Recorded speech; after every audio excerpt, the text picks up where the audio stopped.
Who Owns the Future, Chapter 4, The Ad Hoc Construction of Mass Dignity. The question posed here is, are middle classes natural?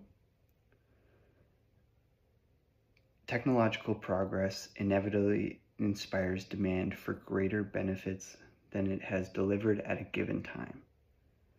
We expect modern medicine to be mishap-free and modern planes to be crash-proof. And yet a century ago, it would have been unimaginable to be even able to want these things.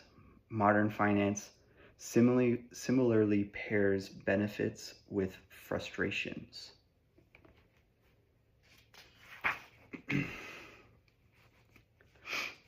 So, if finance is imagined as a great fluid of capital flowing out of the world, it will seem to storm and accelerate into great vortices. Just like any large body of fluid, some vortices swirl upward and some downward. It has often been true that the poor get poorer and the rich get richer. Karl Marx spent a preponderance of his energies on observing this tendency, but it did not take a microscope to notice it. And so Marx wanted something that most people, including Jaron Lanier, don't want: a committee to make sure everyone gets what's best for them.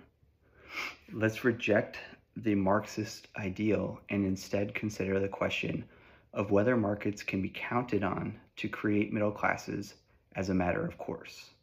Marx argued that finance was an inherently hopeless technology, and that market systems will always degrade into the rut of plutocracy.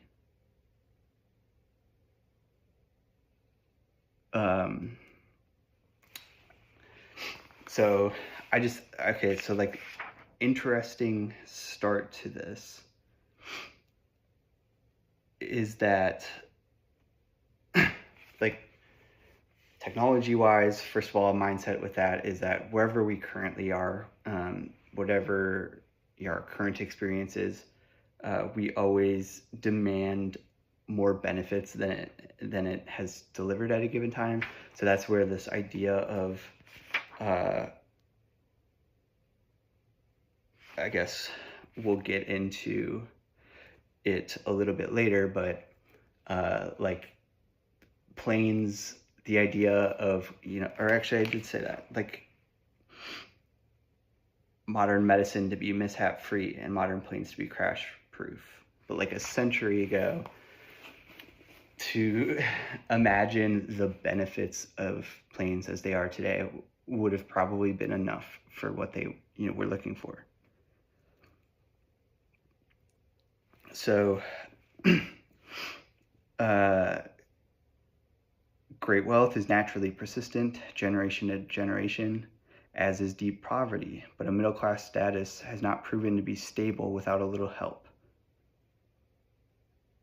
However, it's possible that digital networks will someday provide a better alternative to these mechanisms and interventions, referring to Keynesian interventions and persistent mechanisms like social safety nets to moderate market outcomes. So there's two familiar distributions that people can be organized into spectrums. One is the star system, or winner-take-all distribution.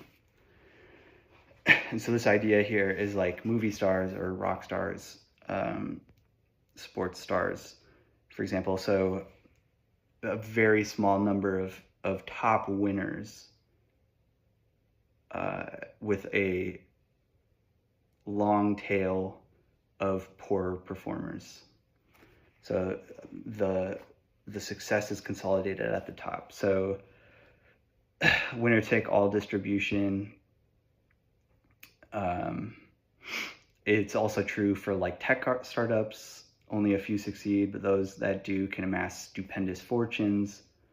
And it's the winner-take-all distribution is going to be a kind of like uh, an isolated singular line. But there's another type of distribution that occurs when a middle class is strong and healthy, which is more of a bell curve distribution. So there's a bulge of average people and two tails of exceptional people, one of high and low.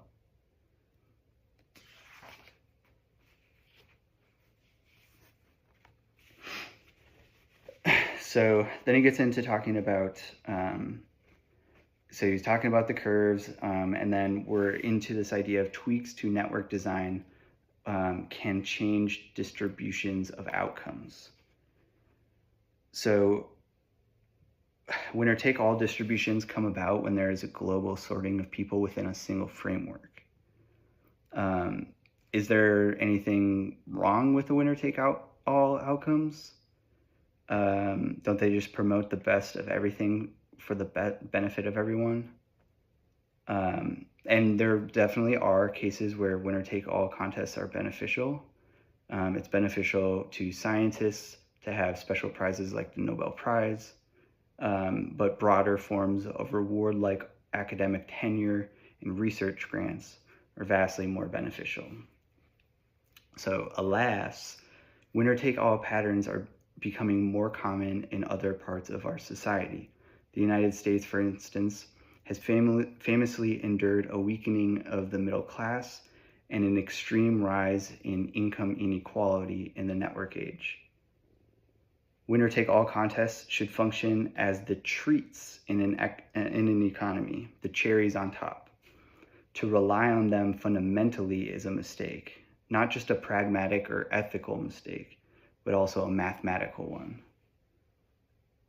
A star system is just a way of packaging a bell curve. It presents the same information using a different design principle. When used foolishly or excessively, winner-take-all star systems amplify errors and make outcomes less meaningful. Distributions can only be based on measurements, but as in the case of measuring intelligence, the nature of measurement is often complicated and troubled by ambiguities. Consider the problem of noise, or what is known as luck in human affairs. Since the rise of the new digital economy around the turn of the century, there's been a distinct heightening of obsessions with contests like American Idol or other rituals in which an anointed individual will suddenly become rich and famous. So then he gets into some more explanation on the problems there, but I really want to focus on this part in a new section about letting bell curves be bell curves.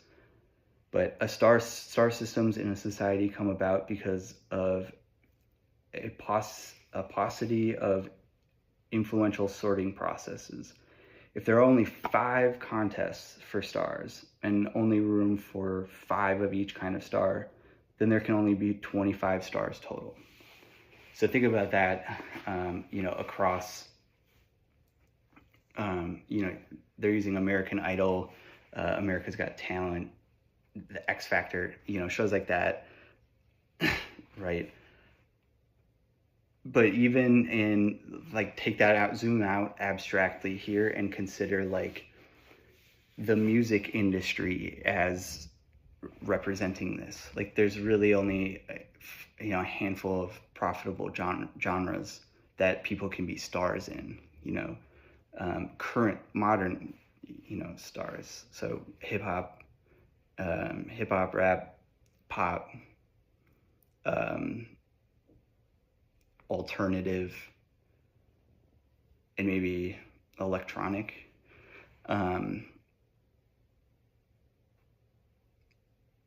But even those, it seems like the lines are kind of being blurred. So you only have a few genres that are profitable that you can live off of. And if you're looking in comparison there, pop is the only one, we're seeing that consolidation happening. It's getting more narrow. Pop is really kind of the only way that you can be a total star. That's hyperbole a little bit.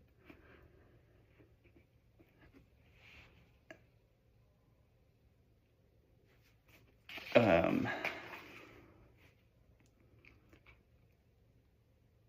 to get a bell curve of outcomes, there must be an unbounded variety of paths or sorting processes that can lead to success. That is to say, there must be many ways to be a star. So ultimately what we're establishing here is that a bell curve style that has a strong middle class is ultimately the distribution that we want in our markets. And in order to do that, there needs to be an unbounded variety of paths or sorting processes that can lead to success. So in school book economics, a particular person might enjoy a commercial advantage because of being in a particular place or having special access to some valuable information. In Antinymbosian days, which is before the cloud, a local baker could deliver fresh bread more readily than a distant bread factory, even if the factory bread was cheaper, and factory bread was cheaper. And a local banker could discern who was likely to repay a loan better than a distant analyst could. Each person who found success in a market economy was a local star.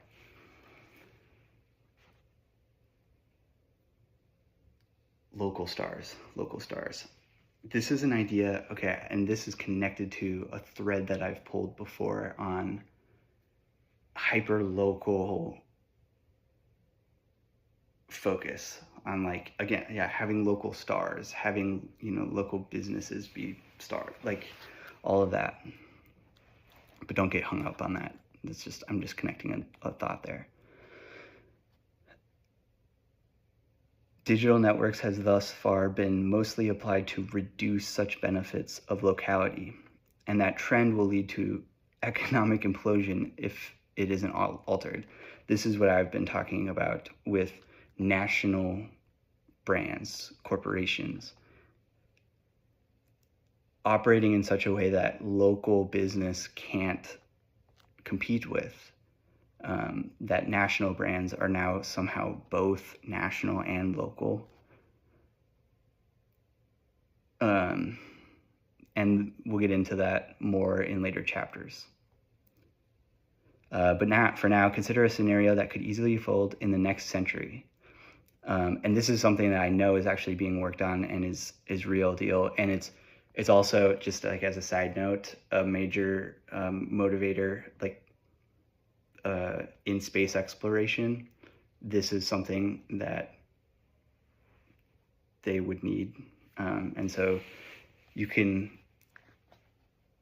imagine, and it's easy to understand the idea here. So it can be across any industry, but I just feel like space progress translates to a lot of like everyday progress. If a robot can someday construct or print out another robot at almost no cost, and that robot can bake fresh bread right in your kitchen or at the beach, then both the old bread factory and the local baker will experience the same reduction of routes to success as the recording musician already has. Robotic bread recipes would be shared over the net just like music files are today. The economic beneficiary would own some distant large computer that spied on everyone who ate bread in order to route advertisements or credit to them. Bread eaters would get bargains, it's true, but those would be more than canceled out by the reduced prospects. And here's where I noted that even the advertising world is operating in this like cannibalizing way.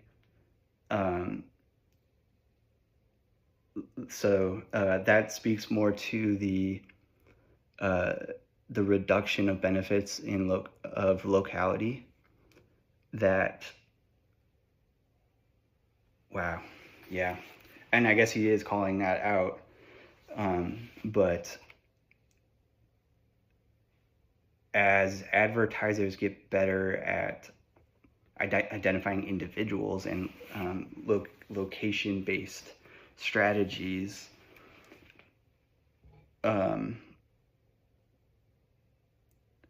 it pushes out small business. That's an argument that I've been making for a while. But also, and then this is a great example of how the successful people today, even, you know, the wealthy, let's just call it that, don't understand that they're operating against their best interest, because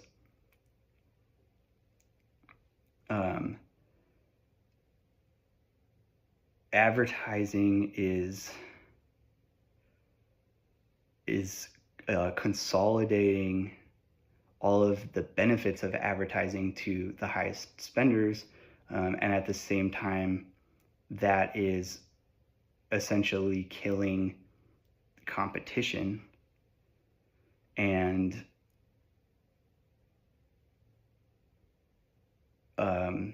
therefore additional revenue streams for advertising. Which is why, okay, and then you can tie this into now like a company like Walmart that has Walmart Connect, which is basically an internal advertising agency. If the company has the resources, they can just create this agency, cut out the middleman, and do it themselves. Wow, we gotta fucking break up. Walmart needs to be checked. Okay. The fatal conundrum of a hyper-efficient market optimized to yield star system results is that it will not create enough of a middle class to support a real market dynamic. Like, all of this, like you can point to all of this, right? We have the evidence to say that it's objectively bad for our future. And in the only sense that it's good is that people can make money off of it right now. Like, it's only good right now, but in the future, it's definitely bad.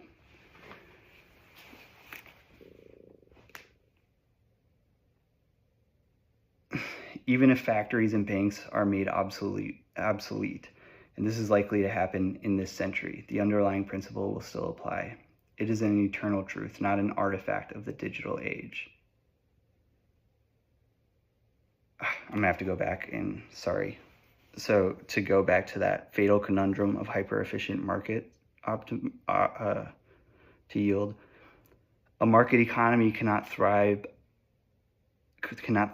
absent the well-being of average people, even in a gilded age.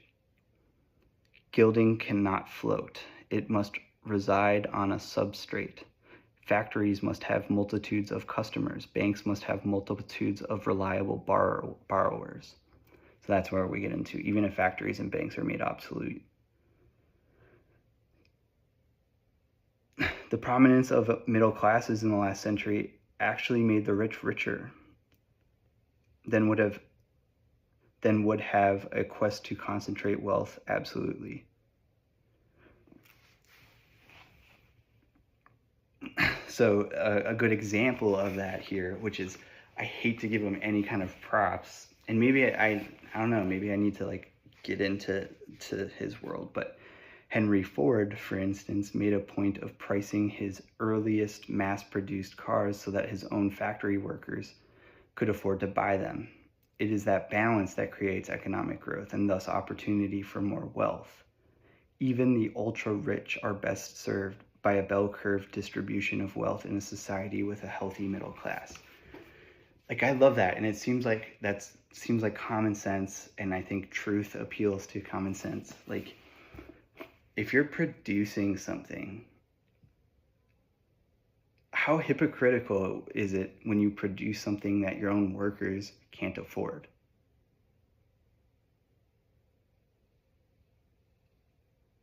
Because that also implies a definite choice. It's just crazy. So, anyway, don't be greedy.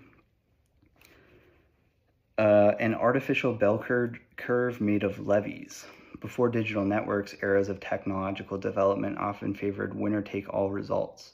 Railroads enthroned railroad barons, oil fields, oil barons. Digital networks, however, do not intrinsically need to repeat this pattern.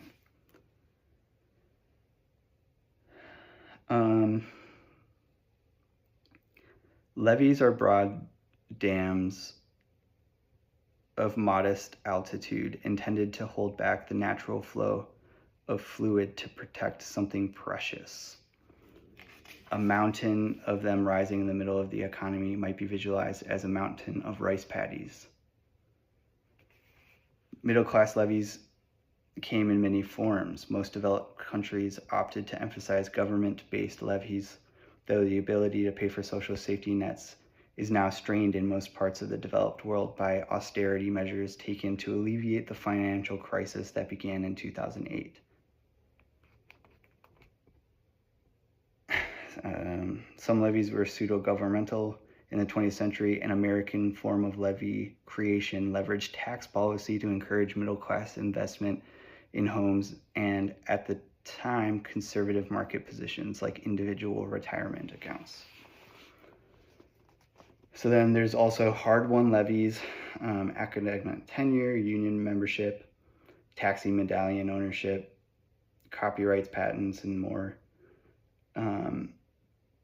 And then industries also arose to sell middle-class levies like insurance. So none of these were perfect. None of them did well in isolation. A successful middle-class life typically relied on more than one form of levy. And that's a big part of why capitalism has thrived. The senseless ideal of a perfectly pure market. This is an interesting section. So something obvious needs to be pointed out because of the historical moment in which this book is being written. It will probably be read as a silly diversion to future readers during saner times. There's a shrill, shattering global debate that pits government against markets or politics against money. In Europe, should financial considerations from the point of view of German lenders trump political considerations from Greek borrowers? In the United States, a huge wave of so-called populist ideology declares that government is the problem and markets are the answer.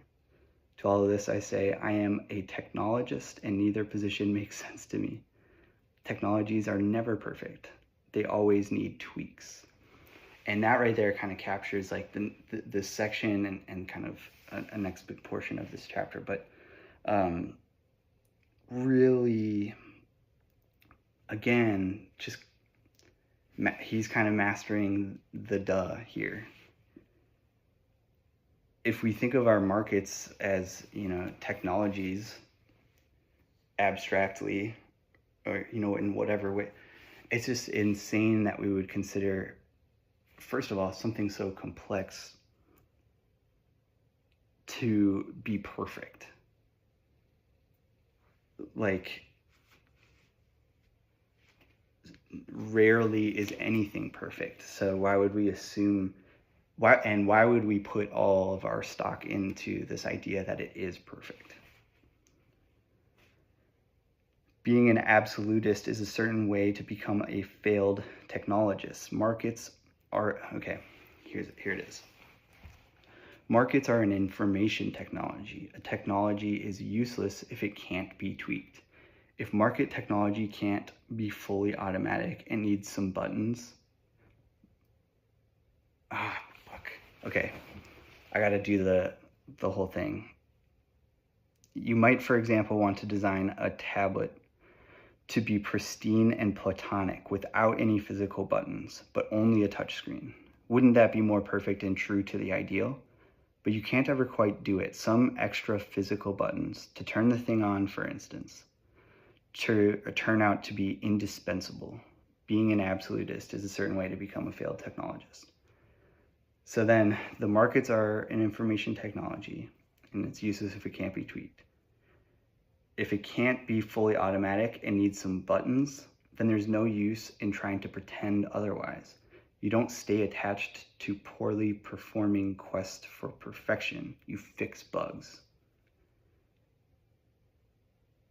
And there are bugs. We just went through taxpayer-funded bailouts of networked finance in much of the world, and no amount of austerity seems enough to fully pay for that. So the technology needs to be tweaked. Wanting to tweak a technology shows commitment to it, not a rejection of it. I love this. I noted, like, how does he do it? I love it. I love that reframe so much, and it's something that I want to try to adopt.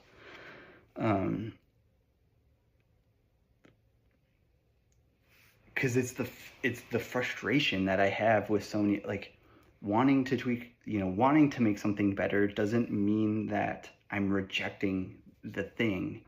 It's that I want to make it better. I'm an optimist about how, about its potential. I'm not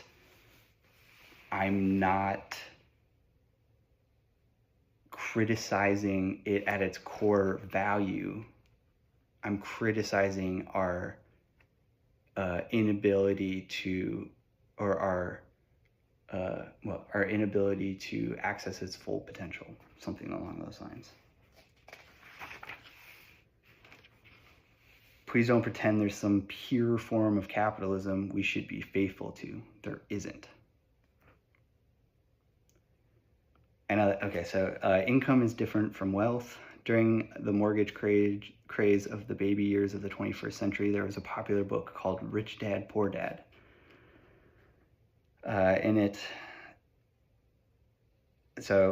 Millions of people chased after this magical thing enjoyed by the rich, not mere income, but wealth. And I've read Rich Dad, Poor Dad, and I kind of feel a similar snarkiness about it. I think I had at one point gone through, and that was also during the era where I was willing to get into sales.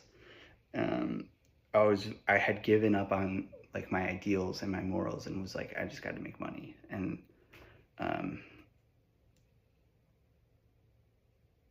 in hindsight, like, it's clearly not great wisdom. So anyway, rich people typically earn money from capital.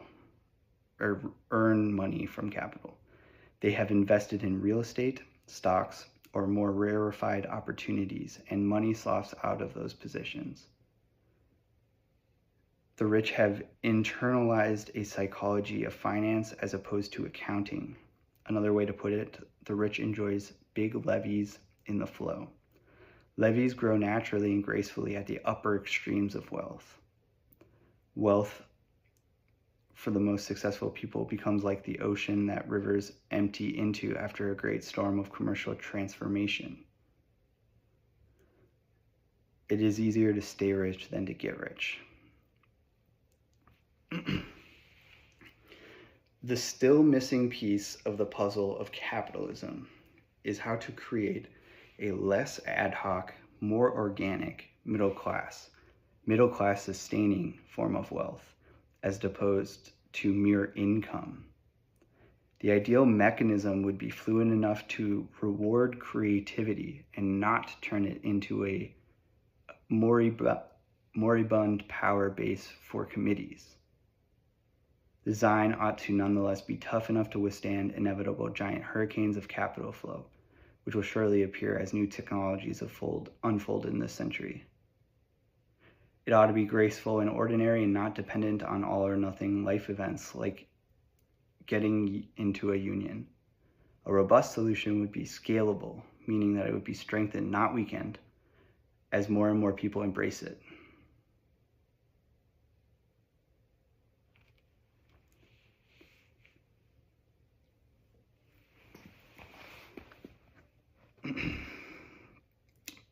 The beneficiaries of middle-class sustaining levies have been subject to assault from two directions. And then he kind of explains that, but what might seem to a worker like security can seem to an employer or an investor like a blockade on the corrective mechanisms of the market. So this is like a union, for example. A worker is going to see a union as security, and the employer is going to see that as a blockade. In the strongest union towns, it was almost impossible to perform. In places like Chicago, I would be forbidden from plugging equipment together on stage. That was a job for a union member, except no union member had ever dealt with shape-sensing optical fiber bundles or wiring for magnetic field generators that were needed to track parts of performers' bodies.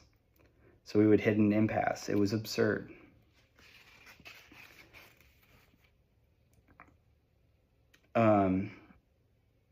So the union seemed at the moment to stand in the way of both personal expression and technological progress. And yet I appreciate how unions came to be and how important they have been. Next to every levee is a battle trench.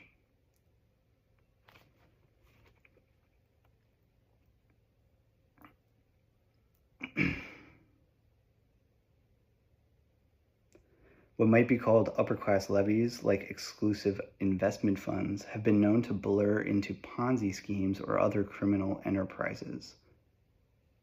And the same pattern exists for levies at all levels.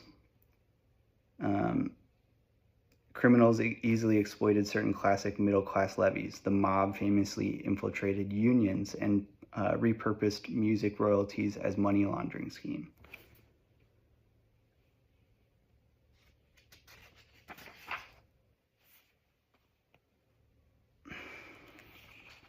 Okay, interesting comparison, like how is music like a mortgage?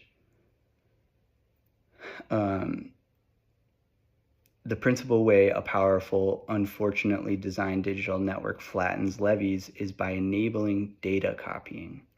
For instance, a gamer app that can't easily be copied, perhaps because it's locked in a hardware ecosystem, can typically be sold for more online than a file that contains music, because that kind can be more easily copied.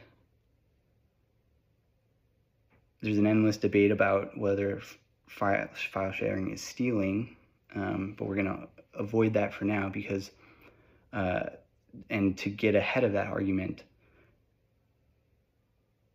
he's saying that we shouldn't pirate files, but it's premature to condemn people who do it today. It would be unfair to demand that people cease sharing or pirating files when those same people are not paid for their participation in very lucrative network schemes. Ordinary people are relentlessly spied on and not compensated for information taken from them. While I would like to see everyone eventually pay for music and the like, I would not ask for it until there is reciprocity, which I think is huge here. And I agree, and that's a good, I guess, neutral position to be in. Is basically like, it sucks that musicians are put into this position, but at the same time, everyday people are also exploited by that too, and they're exploited in other ways as well, and might even be exploited in the same way in their own field. So it's a systematic flaw, and you can't expect the individuals to hold that responsibility. And essentially what they're doing by copying today is that also hurts the system. So yeah, what matters most is whether we are contributing to a system that would be good for us all in the long term. If you never knew the music business as it was, the loss of what it used to be a significant middle-class job pool might not seem important. I will demonstrate, however, that we should perceive an early warning for the rest of us. Copying a musician's music ruins economic dignity. It doesn't necessarily deny the musician of any form of income, but it does mean that the musician is restricted to a real-time economic life. That's, getting paid to perform, but not paid for the music. And that kind of lends us into the peasant's dilemma, which is the peasant's dilemma is that there's no buffer. A musician who is sick or old or who has a sick kid cannot perform and cannot earn. A few musicians, a very tiny number, will do well. But even the most successful real-time only careers can fall apart suddenly because of a spate of bad luck. Meanwhile, some third-party spy service like a social network or search engine will invariably create persistent wealth from the information that is copied, the recordings. All right, well, I guess I might have been wrong. I guess by copying, you hurt the record labels, but there's a third party that benefits from it that will perpetuate this issue. Please note how similar music is to mortgages. And this is key. If someone's saying, please note this, it's significant. And he does end up saying that once it clicks for you, this is one of those things that I try to express when I'm writing or conveying a message. Once it clicks for you, you can't unsee it. It hasn't totally clicked for me yet, but I think I'm getting close.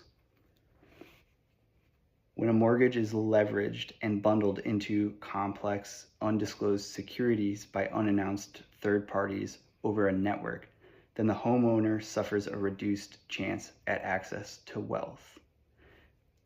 And the owner's promise to repay the loan is copied, like the musician's file, many times. So this is like what fractional reserve banking is. And it's this intersection of that, the credit system, that and the credit system. And so when you have that promise to pay, the bank copies that and uses it to create money out of thin air. And it's copied over and over and translates to the different financial sectors. And one of those sectors will be credit. And so what ends up happening is so many copies of the wealth creating promise specific to the homeowner are created that the value of the homeowner's original copy is reduced. The copying reduces the homeowner's long-term access to wealth. This is super fucked up. Okay, to put it another way, the promise of the homeowner to repay the loan can only be made once, but that promise and the risk that the loan will not be repaid can be received innumerable times. Therefore, the homeowner will end up paying for that amplified risk somehow. And it will eventually turn into higher taxes to bail out a financial concern that is too big to fail. Reduced property values in a neighborhood burdened by stupid mortgages, and reduced access to credit. Access to credit becomes scarce for all but those who with the absolute tip-top credit ratings, once all of the remote recipients of the promise to repay have amplified risk.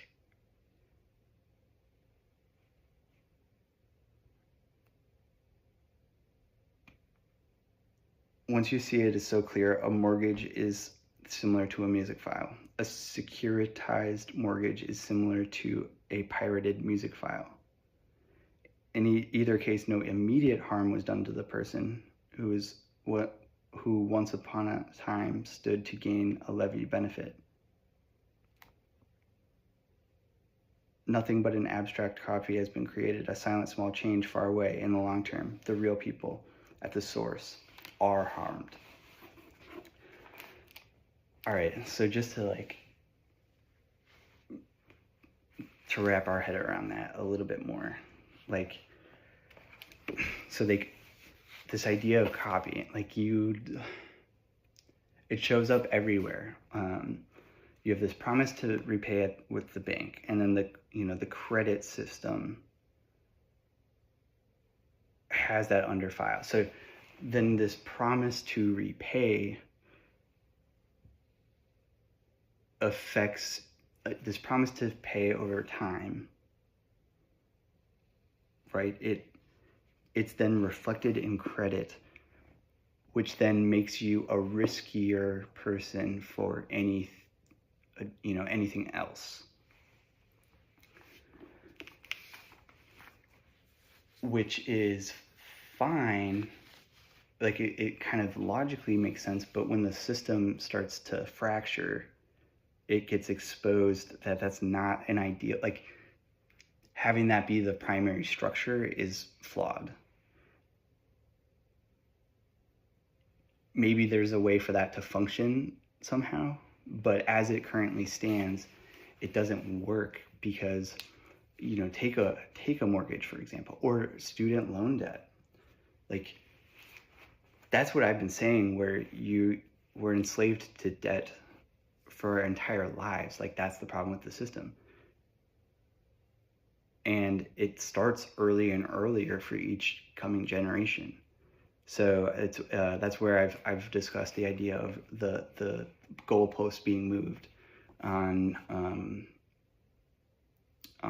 qualifications for employment and stuff like that. But like, you get a mortgage, or you take on student loan debt, right? And with that credit, that promise to repay, your credit gets dinged and makes you a riskier person for additional opportunities. So then the people who even if it's going to take them, I don't know, 20 years to pay off their student loans, right? At the 10-year mark, they want to take on a mortgage, right? They already have that, that risk on their credit from the student loans, but which means they don't get the premium, those people with tip-top perfect credit are going to get the premium mortgage rates, right? So they are at a disadvantage then to obtain that, but they continue on with it anyway. So then they get the mortgage at the less than ideal mortgage rates. And again, it's a cycle there, where then, okay, you have two promises to pay in the future, and that kind of compoundingly negatively affects your credit as well. So yeah, that's all very interesting. Yeah, I guess we'll leave it at that. That was a long